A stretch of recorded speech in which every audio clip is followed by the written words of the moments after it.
You good? Come on, mate. That's it. Keep them off. Oh, no, here he is, Laura. Let's get him out of here. Gotcha.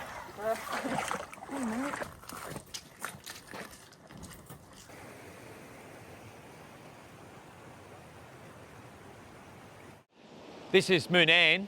The river's been all the way up to here, and our operations manager, Dean, hey, mate, he's stuck on the other side.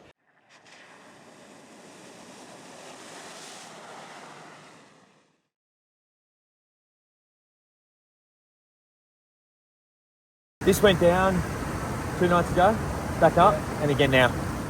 And so we've got the concrete causeway under here somewhere. Yeah.